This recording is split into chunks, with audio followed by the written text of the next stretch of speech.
Good evening. My name is Lakeisha Williams, and today I will be doing my presentation for my journal project for English 755 with Dr. DePolo. The academic journal that I chose for the project is Queen, a journal of rhetoric and power. The journal's first publication, or the earliest that I found, was produced in 2002. Queen is an electronic journal. There have not been any actual journals in print to this date. The editors are J.D.H. Amador and Erica Alstridge. The purpose was to facilitate inquiry and analysis for rhetorical functions of power on any level. Queen was supported by the Center of Rhetoric and Hermeneutics, which supported transdisciplinary subjects. Queen is published semi-annually. It has a very broad subscription base. Because it is an electronic journal, I did find that majority of the articles were open to the public and it did not require a subscription. The audience is anyone that is interested in interdisciplinary and experimental dialogue. So it is very broad in that respect. It isn't just inclusive to academia. The purpose is to facilitate interdisciplinary exchange. Like I said prior to the purpose, it's very broad in that respect that it wants to discuss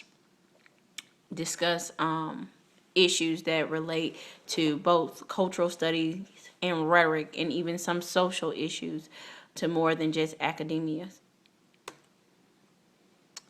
The journal published articles that address topics that fuses cultural studies, rhetorical analysis into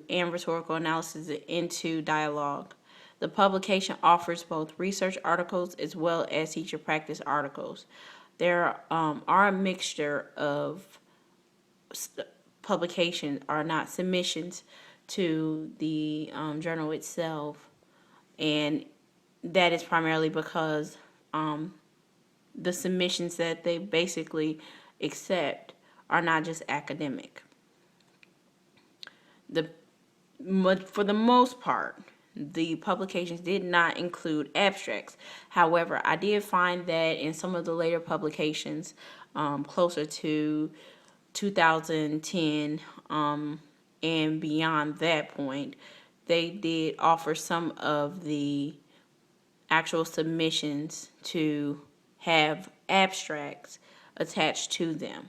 But I did find that not all of them had them. Each article basically provides a subheading and a possible visual that goes along with the writing.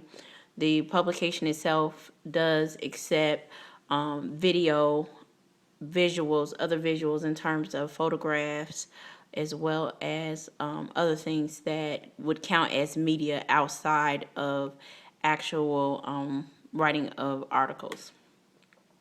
The publication is a very liberal academic journal, I would classify it as. Each edition is dedicated to a specific area of focus. For example, the first issue was dedicated to the rhetoric of sex and power. In that particular issue, they discussed things surrounding the rhetoric of both sex and power, including language that could be deemed sexist, as well as the power dynamics that are constructed in the world. Some of the articles provided statistical data, and others just research information.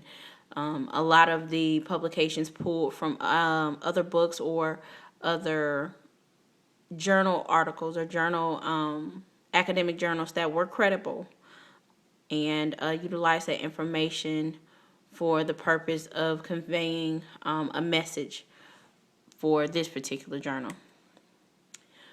For the most part, the journal has to date printed 5 volumes, and in addition to that, they have printed up 3 additional special issues that were not included in the volumes. This is a journal specifically dedicated to individuals who enjoy literature as well as cultural studies, or issues that are primarily brought up within the context of those 2 particular subjects. The contributors to some of the issues were individuals that primarily work within academia. For example, Professor Janine Cleveland. She is a PhD candidate who works in women's studies at York University. Thomas King is an associate professor in the 18th century British literature. Kathleen Kennedy is another PhD associate professor, and so is Christopher Kellen.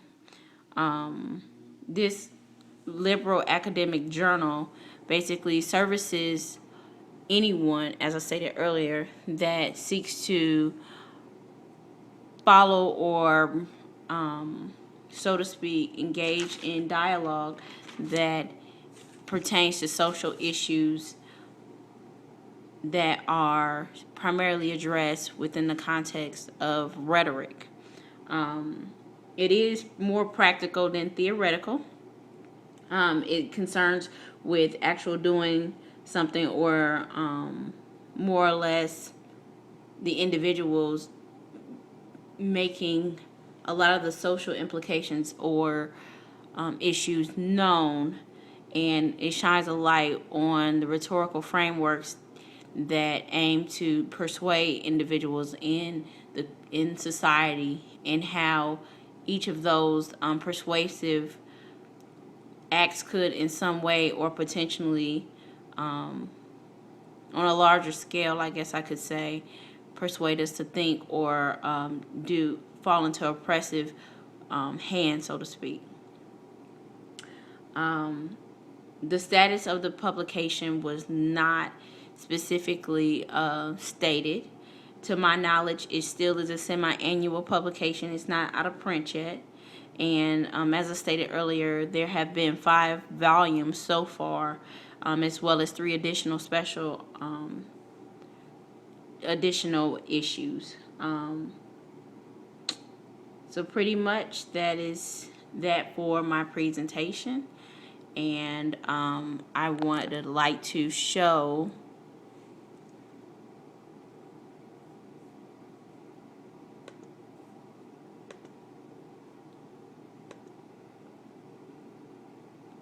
here is the site where they have some of the publications from. If just by merely scrolling over most of the names, you can kind of see they give a brief bio of some of the contributors. There is Janine Cleveland, the PhD candidate that I spoke of earlier. In addition to that,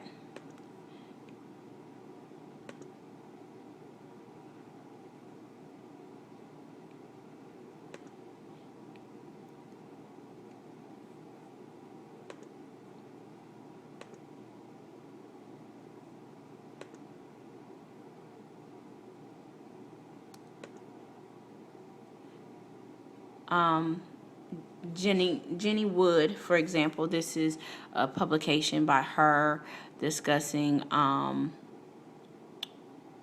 experience with being in the hospital, as well as some other things that go along with illness and taking care of yourself. She is also a PhD candidate at a university in Sydney, Australia.